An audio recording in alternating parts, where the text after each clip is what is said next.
here we are at number 25, and a guy that I really root for, and I do have almost bias towards, I feel like, because I root for him. Let's do it. And it's number 25 in Justin Fields. Yeah, this is a big year for Justin Fields. Now, he might not get a chance to prove it, right? I don't know. Either way, it's a big year. Even if he doesn't get a chance to prove it on the football field, he's got to prove it to the Pittsburgh Steelers that, hey, we see enough in practice and things like that, that there's some long-term, future or in our relationship here together. Or he does get that chance to play and Russell Wilson doesn't play well or gets hurt or whatever. Can he take advantage of it? That's going to be the big thing. I think the big thing with Justin Fields, is we've seen growth. We know that. He's the greatest athlete at quarterback in the game right now. I think that's the number one headline. There is nobody that can move and run like Justin Fields, all right? I love his grit, his toughness, right? His lay it on the line-ness to win a football game. It kind of like permeates off the film when you watch it. I will never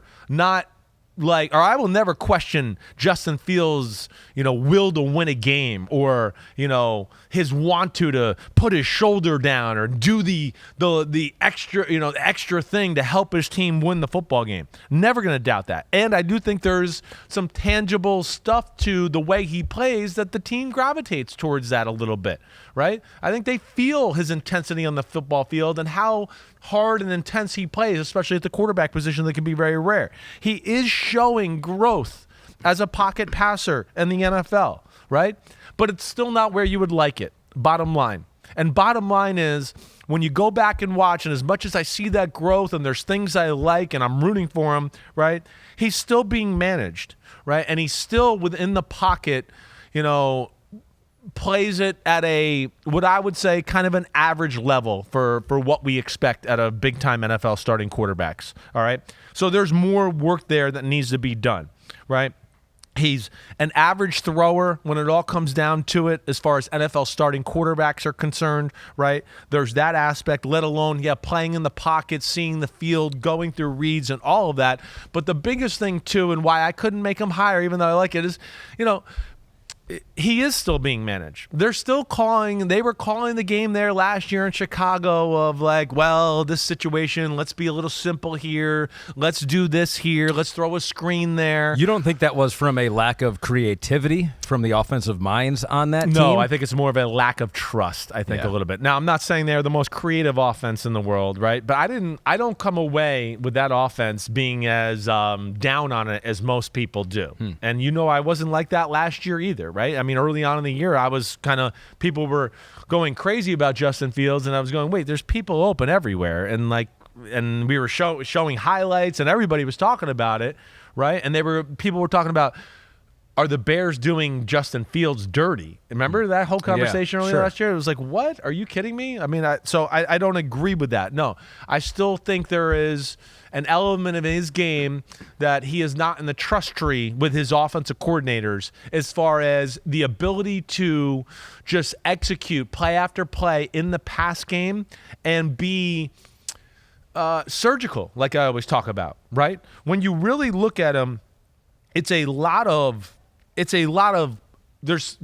wow plays, right? But there's not a lot of wow drives, right? Let me just, if that makes sense, right? There's not a lot of consistency there, right? So there's a wow throw, and there's a wow scramble. Okay, then they punted.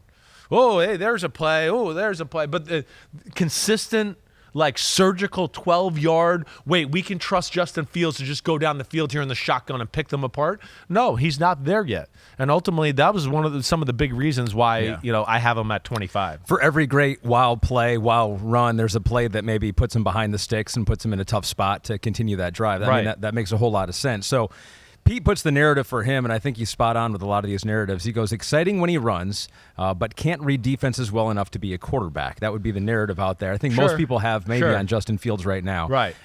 It might be less about reading it and just about seeing the whole field. Here's the good for Justin Fields. And he's a great runner like we always talk about. Runner. And when you're a great runner, you don't always wait to see the field totally, right? Sure. So there's that part of it that I feel is an adjustment. But go ahead. So here's the good with Justin Fields. Yeah. I was looking at his numbers. Right. It's not all about numbers. I know that. I get that. But here here are the numbers. Completion percentage has gone up every year. Yeah. It was 61% last season. Career high in passes last year. Career low in interceptions last year. Right. He had a career low in sack percentage, so did not take as many sacks last year. Better at all that stuff. And, of course, the running, right? He had over 1,100 yards in 2022. He led the league with 7.1 yards per attempt, was down a little bit last year, but he's shown that ability to do all that. And it's for all those reasons that I do hope, and I've said this to you before, that I hope Arthur Smith utilizes him, whether he's starting or not. And he said, quote, "I definitely am competing. I don't have the mindset of sitting all year." Tomlin says we're not resistant to competition, but he did say, I think it's appropriate to establish positioning as we get into the spring, so that makes me believe that Russell Wilson will have the edge and probably be the starter here. But I just hope they get him on the field. I think he's a weapon enough to where he'll get on to some capacity. Yes. Right. I don't know what that is, but I don't doubt that. Whether they have like a quarterback design run package, something along that nature. Now, Justin Fields, like I feel about Russell Wilson in Pittsburgh, I really think they fit more of the Arthur Smith approach and how that offense will be played as compared to the places they were just at. I want to say that and make that clear. I really do. And that would be one of the things. Now, with him, right? You talked about it. I see the growth. Yeah. You see the athletic ability, right? We talk about all the time, hey, when you're a great athlete, hey, playing in the pocket, you didn't have to his whole life. So, he is trying to get better in that department. The throwing has become more consistent, right? But still, like I said, it's a collection of plays instead of like surgical offense.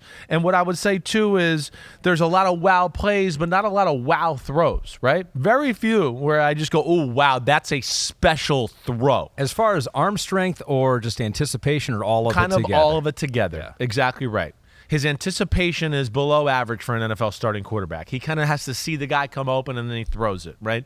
His arm strength, I'm going to say, is for NFL starting quarterbacks, I'm holding him to that right there. It's right kind of down the middle as well. I think it's right around there.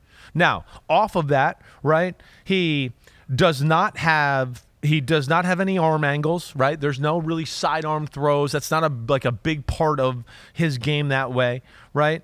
And I've never been in love with his mechanics throwing the football. Now, he at least is capable of replicating the same motion time after time after time, right? But at the same time, between watching the rush, maybe not anticipating guys coming open a little bit that I wish he would be better at, right? Just like, hey, the slot receiver's running that like 12 yards, and he's going to run to the flag. And it's like, hey, wait, you can kind of see the guy's inside of him. He's about to break. Like, put it in the spot. Like, why do we have to see him come out of the break and then throw the same football all the time, right? Let me just see you touch one up there and let him go run under it and do all that. Those are the things you don't see enough of from him, right? And I do think the lack of confidence in his arm at times, because there are still games where you go through it and he loses control of the football a little too much, right?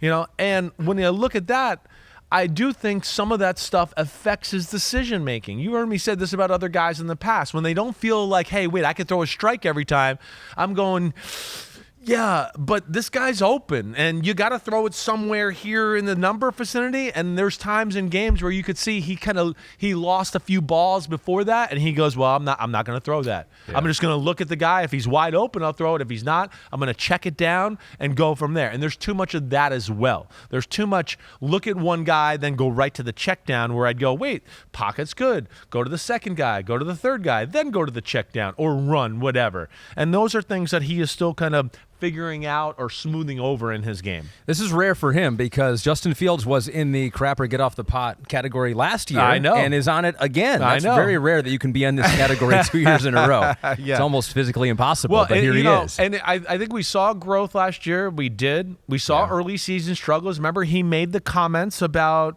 that I got too many people talking to me. Remember, he said that early on in the season. Then also, hey, even though he was better, I think some of the numbers you allude to with completion percentage and all that was because the offense was they called plays to go, wait, here's a screen. Oh, here's a boot. Here's another screen, right? He goes through periods of the game sometimes where you go, he's only had to throw like one ball here the last 5 throws. The last 4 throws have all kind of been like, hey, we're going to manage you. We're going to get the completion. We're going to get you confidence. We're going to get the offense rolling, right? Yeah, he had a game like that with DJ Moore where it was like no pass beyond 2 the yards, line of scrimmage or something like that. That's where, and a couple touchdowns. like you said, stats don't always matter. Context matters a little bit there too. And here's the last piece of the puzzle that just, as I went through my head the whole time. When I went to the Combine, all the Bears people kept saying on their interviews, Ryan Poles and Eberflus, is we want a quarterback who can play in the pocket more. We want a quarterback that can play 2-minute football a little bit more. And that is something that they have not been good at there in Chicago. And he wasn't in the trust tree there. And that again goes into the surgical offense, consistency, great decision, one after another, great throw, all of that. Right now, I categorize him as a guy that kind of needs to be in a certain offense, and the game needs to be played a certain way, right, for him to be at his best. And I think what he's in Pittsburgh will be suiting to him. But we'll see, and hopefully he gets that opportunity. Yeah, he turned 25 in March. He's just 3 months older than Will Levis, so still very, very young. We have some video of him at OTAs. He's throwing some deep balls here, and so we can see how he is looking, and maybe he has gotten even better in that in the offseason. There's a deep ball throw to one of his wide receivers. And I mean, listen, his motion, I don't love it. It's You've not never always loved, flowing. You've never loved it. Nope. It's a little too elbowy, as you've always heard me say. But he has found a way to control the ball and be pretty consistent with it. He has. Now here's the thing I would ask, right? Because like I told you, this was a tough tier. I struggled. I root for this guy. I do see talent. I do, right? But the other thing you come to too when you start to realize it is, did you ever feel like when they were down or everything, ever or any of the games that they were just going to go ahead, Justin Fields, take over? We're going to throw it 45 times and you got to take over. No, it was even when they got down, they were always like, well, we still got to run the ball. We got to screen. Hopefully our defense will make a play.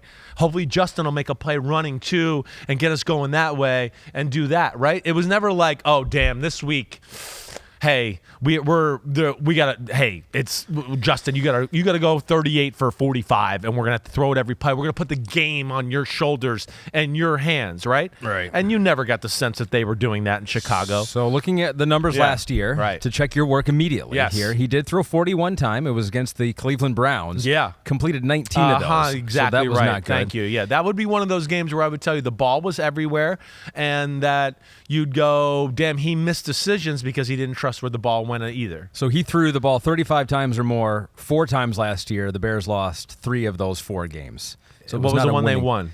They beat Chicago 12, or they beat Minnesota. Wow, they beat themselves. Yeah. Oh, well, they did that in other games. They beat the Vikings 12-10. They beat the Vikings 12-10. And he went 27-37 for 217 yards. Yeah, I know. Because that game would be, if you sent back and watched that game with me, you'd go, man, the Bears should have won that game by 2 touchdowns. He missed a lot of plays and throws, had some bad turnovers as well. Now, he was tough and gritty and got them the win and did drive them down late to get the win. But, yes, if you went back and watched with me, that would be one of the games where you'd go, why is his throwing all over the place? Why did he miss this throw? How did he miss that throw? Whatever. And there's just some of that. And then again, it's still work in progress there. I'm rooting for him. He was in a tough spot. There's no doubt about that. We'll see what he does in Pittsburgh. I think it's a perfect spot for him. The one thing we'll never know is if Caleb Williams did not exist, would he still be a Chicago Bear? Maybe you get the feeling from talking to the Bears people they wanted to move on regardless. They just wanted a different type of quarterback. Yeah. And the Pittsburgh Steelers can move on as well. They did decline his $25 million fifth-year option, so he is entering the final year of his contract. Really, the Steelers can play it perfectly. It's like either Russ, they're not tied to either one of them long term. No, they can totally evaluate this on the run. It's a good spot for the Pittsburgh Steelers. Yes. 25 is the spot for Justin Fields. Yo, what's up? Thanks for watching, homies. You know it's the offseason, but there's no no off season with Chris Simms Unbuttoned. It's the NFL. It goes all year around. All right. So hit subscribe, please, to hear my thoughts on your favorite team, your favorite quarterback, and hey, how this season might unfold as we get ready for the 2024 season. We got a better picture, clearer look now that the draft is over, free agency. We know who's playing quarterback for certain teams. So again, thanks for watching, and remember to subscribe. Peace out, homies. Check you out soon.